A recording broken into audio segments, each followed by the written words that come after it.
Televiziunea Română, întâlnirile JTI și Fundația Art Production vă recomandă Garantat 100%.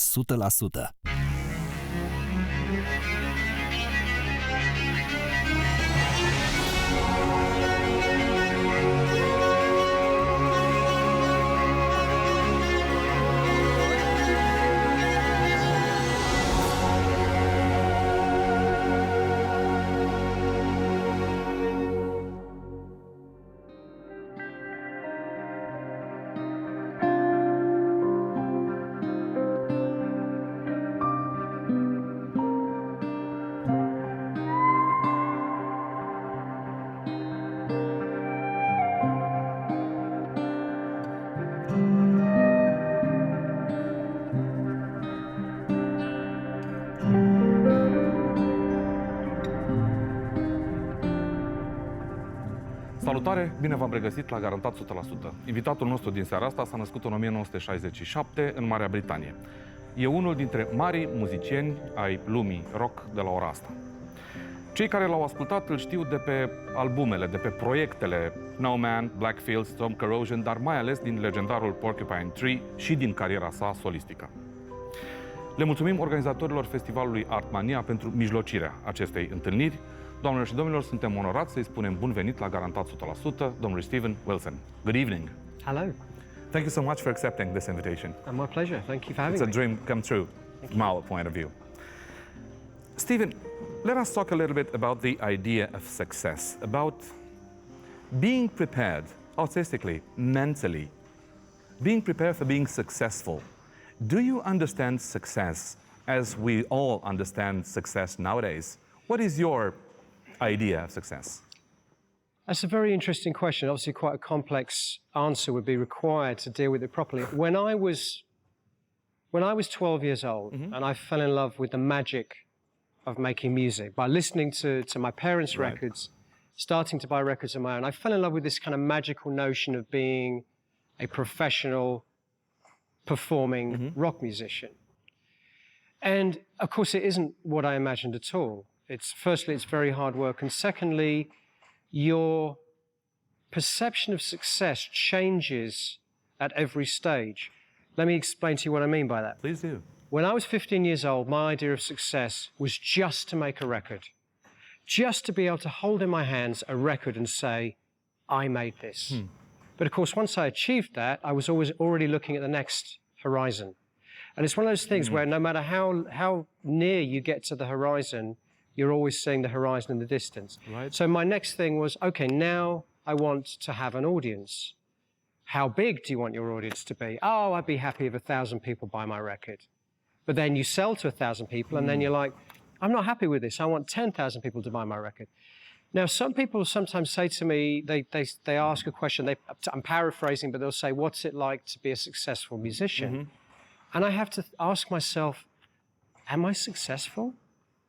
Because in many ways I don't feel successful, because to a lot of people, of course, success would be, you know, when you see a massive mainstream pop artist playing stadiums and they're on television all the time and they're in the media the whole time. And to a large extent, I'm invisible. As far as popular mainstream culture is concerned, I'm invisible. You won't hear me a lot on the radio. You won't see me on TV a lot. Present company accepted. You won't read about me in newspapers. I mean, I have coverage, but it tends to be more on a sort of cult level. So to a lot of people, I'm still someone they've never heard of. So am I successful in that respect? Well, of course, there's another definition of success is, have you achieved what you want to achieve? You're doing exactly what you want to do. You don't compromise at all, and you make a pretty good living from it. And I can say that, yes, in that sense, I am successful. I don't compromise. I do exactly what I want. I don't care what my fans want. I don't care what my management want. I don't care what my label want. I give them exactly what I want. And miraculously, people seem to buy it, you know, and still come to the shows. So I have to be happy with that. And is that not, in a sense, a definition of success?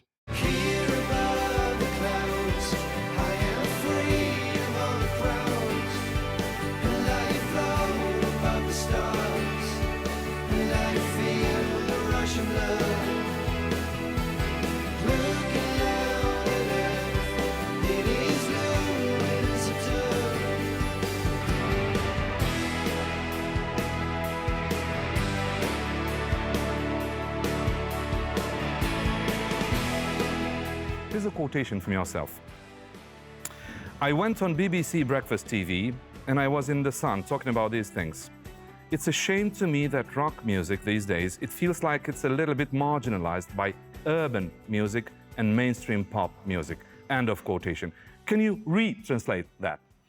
I guess what I'm saying is that when you look back at the great era of rock music, 60s, 70s, 80s, 90s even, how much it was central to mainstream pop culture. And now look and see how much it's absent from mainstream pop culture.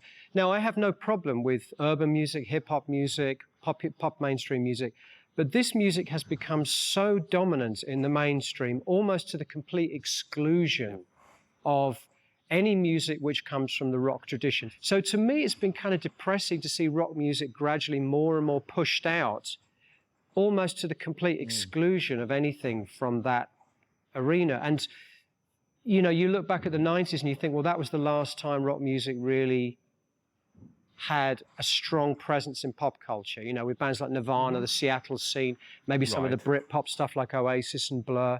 But really in the 21st century, the electric guitar has pretty much disappeared. Unless you know, the sort of person who listens to, you know, kids who listen to metal music, they, you know, still love the electric guitar. But again, I'm talking about real mainstream pop culture. Let's stay here for one more minute. Yeah. You said central events, talking about centrality. Music that you like being central, being an event. Just think of the times when Pink Floyd, Genesis, yes, Jethro Tull, Rush were central. Each album was an event. Do you ever get frustrated that your music is not a central event? Because your music qualifies for the idea of an event. How do you feel about that?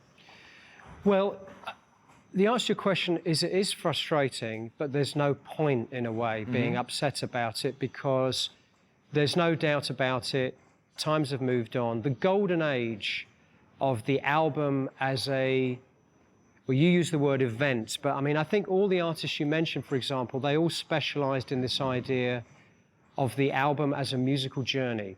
So something that's perhaps analogous with reading a book or sitting down and watching a movie. So you sit down and you engage with a story for an hour and a half, or if it's a book, a few days, you read it from beginning to end. And people used to do that with music. And the record was a physical central object. Yes, absolutely. The presentation, the gatefold sleeve, the lyric sheet, all of that stuff. It was a very tactile relationship you had with music. Now, there's no point us getting upset about it. It's no longer the case. Most people now experience music in digital form. They don't have it doesn't have a physical presence, and they don't necessarily think about albums as storytelling devices, except it's not, because that is my audience. There are still, I wouldn't say it's a majority, but it's a substantial minority that still want that. Because if there wasn't, I wouldn't be sitting here now. Right. I do quite well. You know, my To the Bone has sold like 250,000 copies now. And that's to people who presumably still do want to experience that idea of the album as a musical journey. So it's never going to be the same as, listen, there's never going to be a record like Dark Side of the Moon again. Or at least there could be, but it will never be that successful. That was my question about. There will never be a record that could ever be that successful again, because people simply don't engage with music at that depth. I will dig anymore. some more into it. Yeah. Don't you get the feeling, the frustrating feeling, that music in itself, music as an existence, as a manifestation of a human being, is something like a background, a soundtrack for the background now, and not a central event? That was my question about. I think you're right. Again, I think there are people who that music still is the number one way they define their life and their personality. I'm one of those people.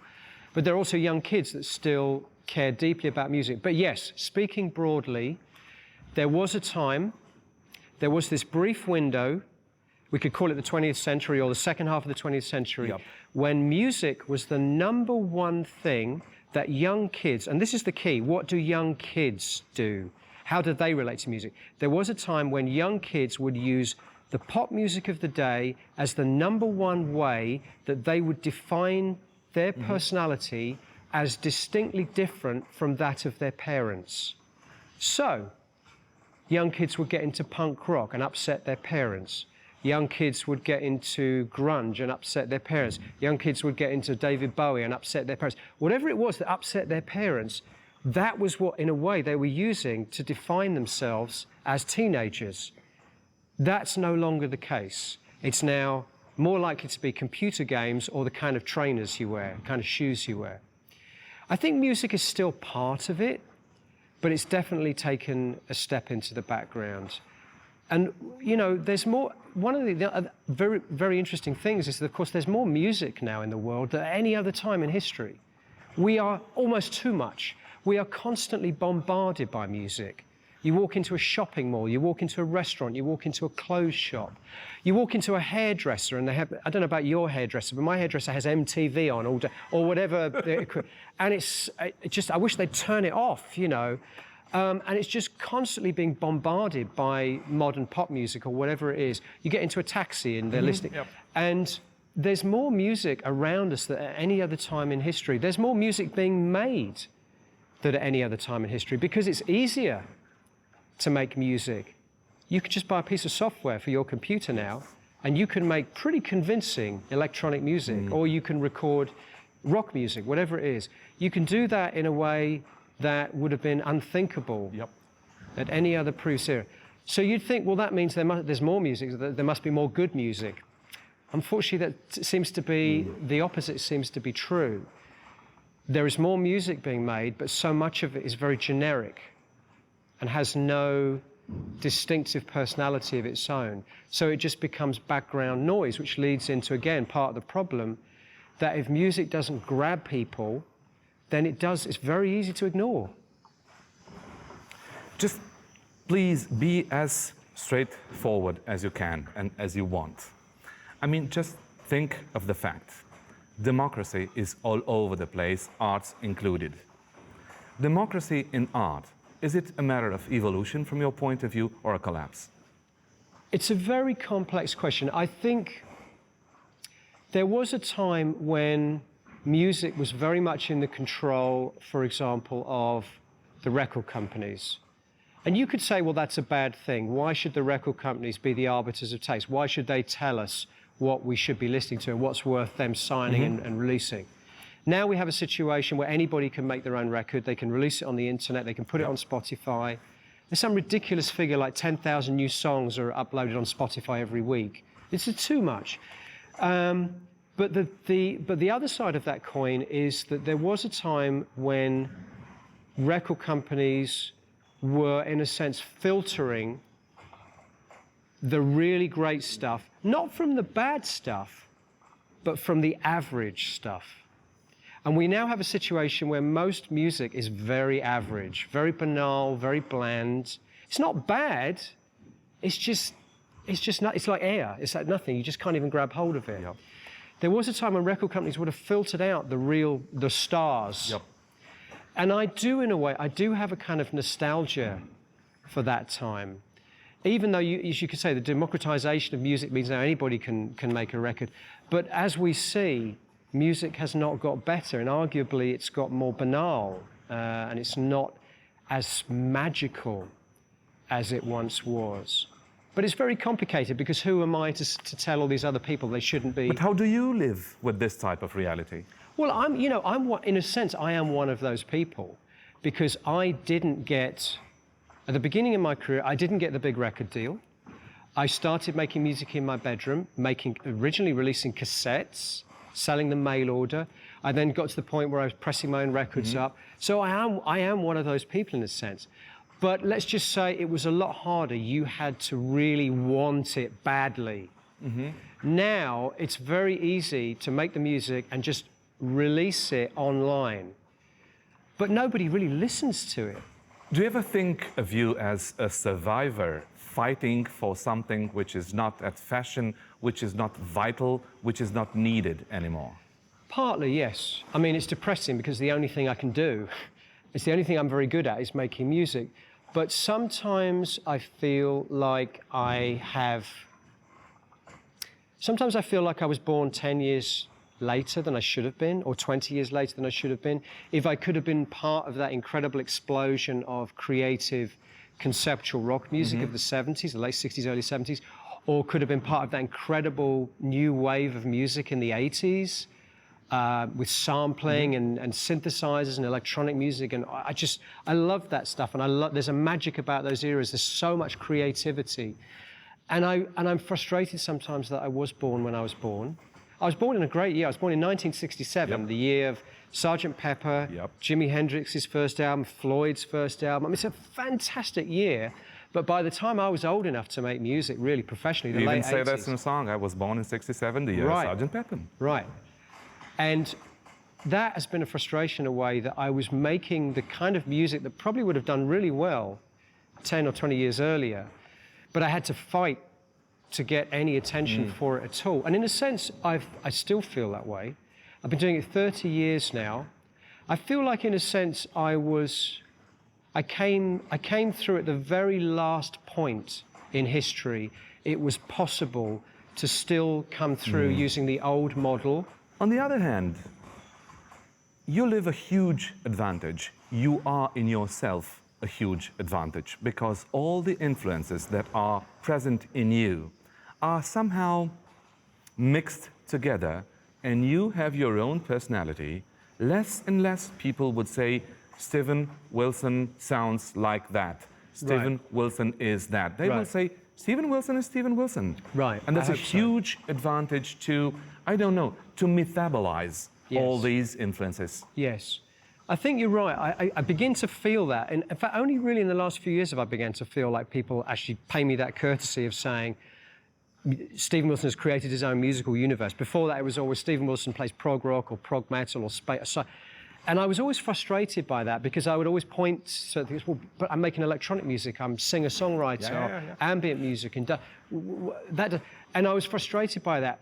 And you know what? I always really aspired ultimately to be someone that created their own musical world, because they were the people that really influenced me the most are what I call the auteurs. The people, they weren't necessarily the greatest musicians, but they had this vision. Frank Zappa, Kate Bush, Neil Young, Peter Gabriel, Roger Waters. I could go on. Prince, in a way. I could go on. These people who, ultimately, if you try and explain to somebody what kind of music they make, you just come back to this thing, well, they just make Kate Bush music, or they just make Prince music, and in a way, that's the greatest compliment anyone can pay me. If I feel like I've actually attained that status, then that makes me very happy, because that's really what I want it to be. Because I think when you create your own musical universe, your music has some degree of immortality. Hopefully people will still be listening to it long after I'm gone.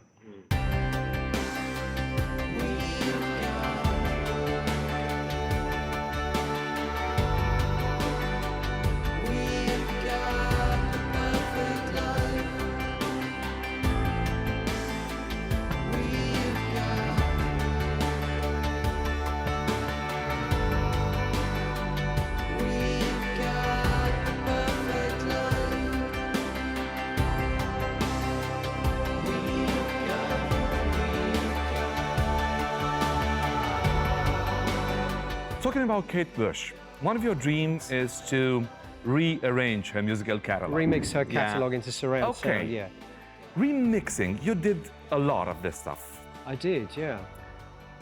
What's the point of doing this, Steven?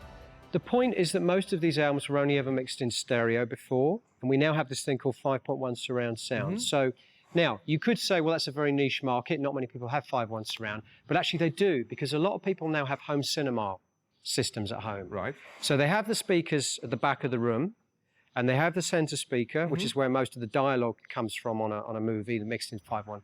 So there's a whole market out there of people who have 5.1 surround sound systems. There is a certain kind of music, I'm not going to say all music, AC/DC wouldn't work in 5.1, for example, but there is a certain kind of music which sounds phenomenal when it's coming from all around you, not just stereo. Suddenly you have harmony vocals coming from behind you, acoustic guitars, keyboard parts flying around the room, or vocals you know, that seems somehow to be enveloping you. So you don't think that you alter somehow the authenticity of that type of music? I try not to. I try to be very faithful, and I have a rule that is I only remix albums I genuinely know and love, because I believe that I bring the fans' perspective to those albums. So, for example, I've been offered certain records which I've turned down because I'm sorry, I'm sure that's a great album, but it's not something I'm personally You're not from that connected world. to. Yeah. So I don't think I'm the right person to do it. Stephen, very honestly, do you ever feel like being Ted Turner coloring the classical black and white films when doing this? No, I don't. And I think the reaction from the fans speaks for itself. Okay. Most of the people, some people, you know, listen, there are always a few people that are they think it's some kind of sacrilege to do this, but it's been a very small minority. That's why I'm asking. Yeah. It's a very small minority. Most people who love those records love the fact that the records they know and love, like the back of their hand, suddenly they're hearing a new perspective. They're hearing things in the mix they've never heard before. If I say progressive rock, you will surely say I don't necessarily use this formula. If I say pop music, some people might understand it in a pejorative way. Which is the formula that you would like? Well, let's put it this way. Who's the most famous pop group of all time? ABBA? I would say the Beatles. The Beatles, sorry. I agree, Yeah. the Beatles. And, you know, I agree. everyone likes the Beatles. Almost everyone likes the Beatles. It's a pop group. You wouldn't really call the Beatles a rock group. I mean, you kind of can, but rock was something in a way that came later, with bands like Led Zeppelin and The Who and stuff. The Beatles were unashamedly a pop group, writing 2.5-minute pop songs. Popular, things they intended to reach a large mainstream audience. People that love Beatles and admire Beatles, they will not be very happy to say that Beatles is pop, because they will get the feeling that this is a pejorative word. Because I think a lot of people now, when they hear pop, there's something in their brain that goes, pop equals Justin Bieber, or pop equals lady, you know, and I understand that, because every generation has its own pop music, and pop music for me right now is not something I would feel particularly connected to. But look, for example, I grew up I was a teenager in the 80s. Pop music for me was Depeche Mode, Tears for Fears, Michael Jackson, Prince, The Police. I love it. Kate Bush was pop music. Kate Bush is not rock music. I don't know what you call it. I mean, we've kind of been through this. It's Kate Bush music. But if it's going to be anything, it's pop. It's very experimental, very ambitious pop, but it's pop. Depeche Mode is very dark pop, but it's pop. Popular, pop music. And I think now it's almost become a subgenre in its own right. Pop music to a lot of people only means that kind of Americanized, mainstream MTV music. It's not. Pop is the Beatles, pop is ABBA, pop is Depeche Mode, pop is Michael Jackson, Prince. It's all pop. Pink Floyd is pop.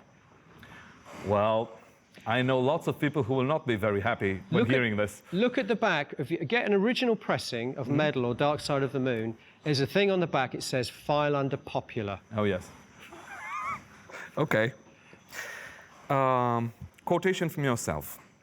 Accessible, but also sophisticated. End of quotation. You use these words about your music. Accessible, but also sophisticated. In order to be sophisticated, don't you need an audience being aware of a certain type of code in order to decode your music as to call it sophisticated? I don't think the audience is as dumb as sometimes the music industry would have us believe. Now, let's go back again to some of the artists we talked about, the Led Zeppelins, the Kate Bushes, the Pink Floyds, the Peter Gabriels. All of these artists sold millions of records. Now, I think we can agree that their music is quite sophisticated, can be quite intellectual, it's quite cerebral in a way. There's definitely a very strong intellect at work in all of those bands. Agreed. And yet they sold millions of records.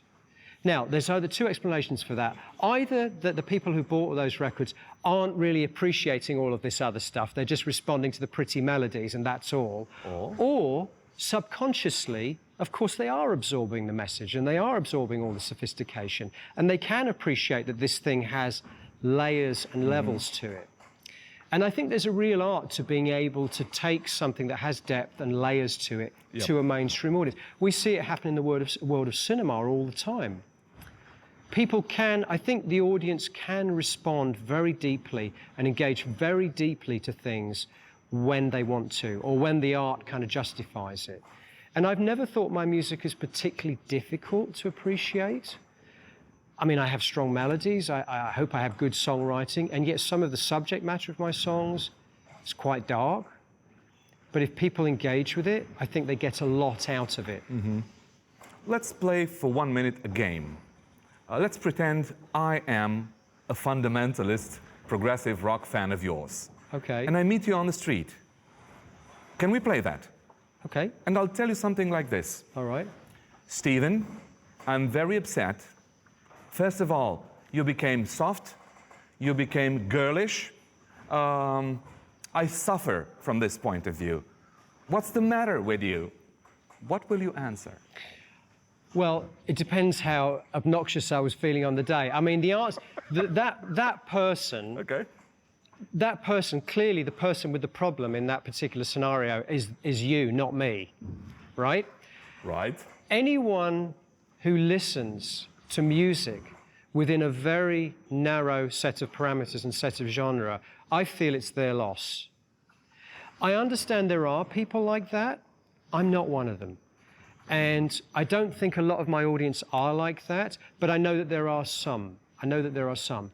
I kind of think to myself how boring it must be to just listen to, and I don't mean this just with progressive rock. I mean, there are people that only listen to death metal. I have a very good friend of mine, Michael Ackerfeld, in a band called Opeth, and they went from being a very extreme death metal band to being much more acoustic, and they didn't do the metal thing anymore. And Michael had death threats. He had death threats from people who said, you have turned your back on true death metal. I can understand that, yeah. To me, the only word that I can think of that describes that is pathetic. It's pathetic, and I don't mean that in a patronizing way. I know it sounds very patronizing, but I feel like sad for those people that they can only listen to music in this very narrow set of parameters. So musical snobbery can, of course, sometimes be a good thing. You know, it's good to have certain standards. It's good to have certain standards of quality about this is what I like and this is what I don't like. And that's fine. But don't tell me that it's my mistake and my problem that my new record doesn't fit into your narrow set of musical parameters. I'm sorry for you that it doesn't, but it's not me it's not me that has the problem. It's you. Or I mean, it's not even a problem. It's just the situation. You got into the game. Thank you for that. Yeah. Okay. How do you internalize? Which is your perspective on being true to yourself and satisfy the audience at the same time? Well, that's something I've asked myself many times over the years. I mean, I think a lot of it comes down to what is your definition of being an artist. You know, you asked me earlier what my definition of being successful was. Another question is, what is your definition of being an artist? Because one of the things the music industry tends to do is it lumps together two very different industries. It lumps together the music industry and the entertainment industry. Right. And the entertainment industry is things like American Idol and The Voice and reality and real pop mainstream that's all about what does the audience want? Let's manufacture it and give it to them. Let's entertain them. And the music industry, to me, is about people who have some kind of inner need to express themselves creatively. And they don't think about what people want. They have to do what they have to do. And we come back to those kind of artists we talked about. Yep. And finding an audience is almost incidental. That doesn't mean you can't try really hard to find an audience. And I work really hard promoting my music. I know that. I'll talk as much as I can about it, and I'll do everything I can to promote it. But the one thing I won't do is allow the thought of what my audience want, or what my record company want, or what my management want, to influence the music when I'm making it. So the music is made in a vacuum, but once I finish making it, okay, how can I sell it? How am I going to sell this? What can we do? Where's the single? How can we get it on the radio? I'm happy to play those games as long as it doesn't impinge on the actual creative act. And that's the difference between the music industry and the entertainment industry. Can you be vigilant on that? I think I Really vigilant? I mean, can you be happy with yourself from this vigilant point of view? Yeah, I can. I think I've stayed pretty close. I mean, listen, no one is completely innocent. I mean, there are times when I've contrived music, mostly early in my career, to be fair. Certainly not for the last 10 years or so, but there was a time early in my career when I contrived certain pieces of music to try and get on the radio or to try and get myself a foothold in the industry. Right. But in the last 10 years or so, certainly in my solo career, I've been pretty self-indulgent in the best possible way. What about you as a singer? I mean, To the Bone is a record where your voice is very present. I mean, you tend to be more present as a singer. Am I wrong? No, absolutely. Absolutely. It's very much a vocal-orientated album. You also tried some falsetto moments. Yes, I mean, yeah. It's not at all easy. How do you see yourself as a singer? Well, you know, I mean... You talk about over-singing and about under-singing. I hate over-singing. I hate the kind of American Idol, modern pop thing where the people over-sing. They fill every single square inch of music with vocal gymnastics. I hate that so much. I like singers very much that I think are not necessarily great singers, but they have a completely unique sound. So, you're Neil Young. Neil Young is not a great singer. Bob Dylan is not a great singer. I don't think. Not great singers. But I love them. I love listening to them. I got over, a long time ago, the fact that Mother Nature didn't bless me with I mean, I would love to have had a voice like Jeff Buckley or Marvin Gaye or even Tom York or someone like that. You know, I don't. I have a very limited potential with what I can do with my voice. And I have done everything I can to try and push myself to make the most of the limited gift that I have. Singing falsetto, learning how to use harmonies. One of the reasons I got so involved in harmonies in the early years is because I didn't have a very strong voice. So if I started to stack it up with harmonies, so I ended up listening to a lot of Brian Wilson and a lot of Crosby, Stills, Nash and Todd Rundgren and learning how those guys used harmony vocals. But actually, the real motivation for it was because I didn't feel my voice on its own was strong. And it isn't. You know, and I'm not the greatest singer, and I'm never going to be Jeff Buckley or Marvin Gaye. I know that now. But again, I look at these artists that we've been talking about, and sometimes they were very limited too. It's all about the creativity, pushing yourself, how you use what gifts you've been given. I gave up all the gambling. I gave up picking fights. I gave up saying sorry. I gave up being polite. I give it up. I give it all up. I give it up. You are mine. I give it all up. Many of us used to perceive you as a rather depressed human being, a sad, austere, hieratic character, unable to smile in an authentic way, almost totally detached from this vulgar, material world. You seem to be quite a pleasant person. I mean, what happened in between? Nothing. I've always been like this. I mean, here's the thing, okay. The reason, I think, you're right, people have that perception of me. Of course, the one reason is the music tends to the melancholic. I've always been more interested in these sad, beautiful, melancholic, tragic stories. That's number one. Secondly, I have never been the kind of person who is particularly attracted to the idea of social media. Here's a picture of me in the supermarket. Here's a picture of me having my... I'm never interested in that. So the only images a lot of people have had of me over the years have been the official publicity photos. Now, here's the thing. Most rock musicians don't smile in publicity photos. I'm sorry, but it's true. You don't... When you're doing your publicity photos, you don't have a big cheesy grin. So most publicity photos are, you know, me looking like most other rock and roll acts. They all kind of pose in photo. So I think because people haven't had the other side, the more kind of private side of me, they haven't really understood the kind of person I am. And when you connect that with the music, I think it's very easy to get this idea of me as this kind of suicidal, melancholic, manic, depressive. And actually the reality is the opposite, because a lot of the time the music for me is a kind of exorcism of that side. I mean, if you kind of acknowledge that every one of us has those two sides of us, for me, I exercise as a kind of cathartic experience to put that into the music. Somebody else might go to the gym or play squash or whatever it is, or, you know, work out. To me, I write these sad stories and I get that darkness out so I can be pretty happy generally. And I think you're right, but you're no exception. People are always kind of surprised when they meet me. But actually it's changed slightly, because I did start, about a year ago, I started an Instagram feed. And I post a lot of pictures on that, and in almost all of them, I'm smiling and having a good time. So people, I think, are gradually beginning to see the other side of me. No pictures of me having breakfast or in the supermarket, though. I will say the word sacred, and I will kindly ask you to give me 3 answers. I will say sacred book, and I will kindly ask you to tell me which is your sacred book. The most important book in your life, the sacred book. I mean, when you say sacred, I mean, very important, that one that you take with you all over the so place.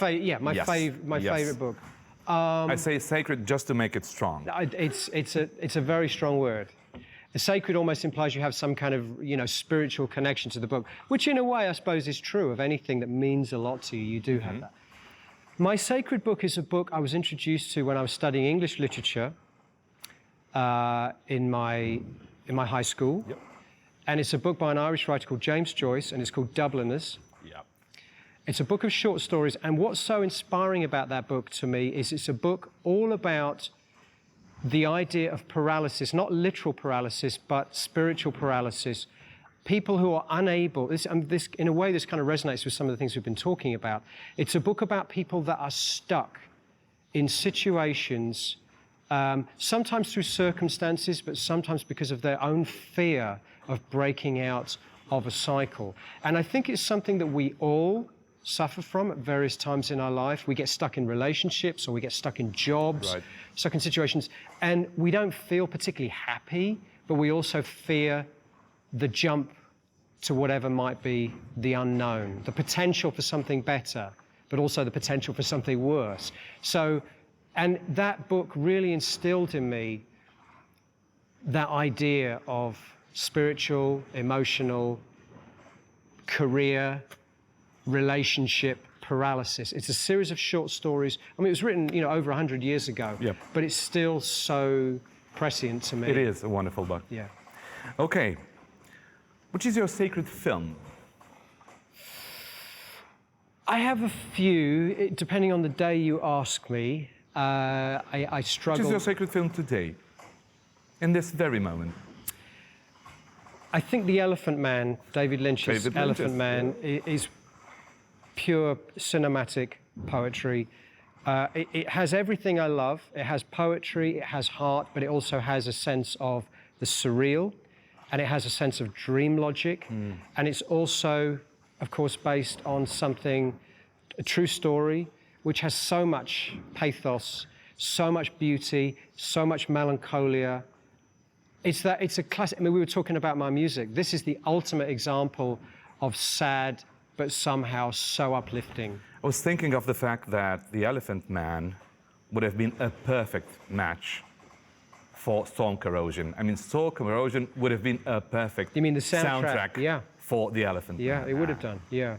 I mean, I share with Michael, my collaborator on that record, we both share this love in both film, music, whatever it is, in this idea of the surreal, or this idea of dream logic. So things don't necessarily always follow a very linear, logical path.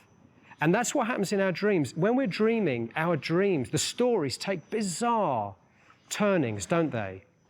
It's the opposite of what Hollywood movies are like, mainstream, where everything is very neat and it all unfolds very neatly. One scene goes to the next. And there's a place for that. But when we dream, it's the opposite of Hollywood logic. It's a different syntax, right? Exactly. We go through bizarre juxtapositions of images. And I love that when it manifests itself through cinema and music. I'm always drawn to those kind of things. Okay, and which is your sacred musical album? This is easier for me, surprisingly. You'd think music would be the hardest one for me because I have so much music in my life and I've heard so many records. But there is one record which I always come back to time and time and time again. It's a very it's a reasonably obscure record. It's by a group called Tangerine Dream. And it's one of their earliest records. It's a record, it's called Zeit. And it was made in 1972. And for me, it's the original ambient record. Nothing happens. When I play it to other people, they're like, what? This is your favorite record? Because nothing happens. There's no melody, there's no harmony, there's no rhythm.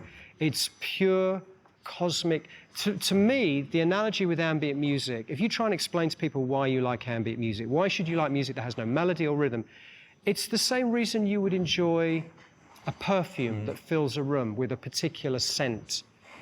Ambient music is like filling a room with a perfume. It changes the way you relate to the room. It changes the way you relate to existence without being too pretentious about it. And Tangerine Dream Zeit is the original ambient record, and for me, still the greatest one. It's a record, when I first heard it, I didn't understand it at all. I thought it was absolute nonsense. I never wanted to hear it again. But something drew me back to it. And you made the click. And then just one day it clicked, and it has become the record I go back to more and more than any other record I own, yeah. Stephen, there's a quotation from yourself. It says something like this, and I do have to confess, I was struck by that. Okay. Ask Me Nicely, the documentary about the making of your album To the Bone. You say something like this: if you want to start doing music now, real music, don't even think about doing a career. There's so much music in the world, it might ruin what's best in you. End of quotation. These are hard words. It's a really hard lesson, but people do ask me, young musicians ask me, what advice would you give to me starting in the music industry? And it's really hard because the music industry is completely overpopulated, just like the planet is overpopulated. There's too much music in the world, and too much of it is generic. And the reason why it's generic is because people think too hard about what they need to do to become successful, not what their heart and soul tells them to be doing. So what I mean by that is you don't necessarily have to stop being ambitious. You don't necessarily have to stop having an idea that maybe I could have a career in the music industry.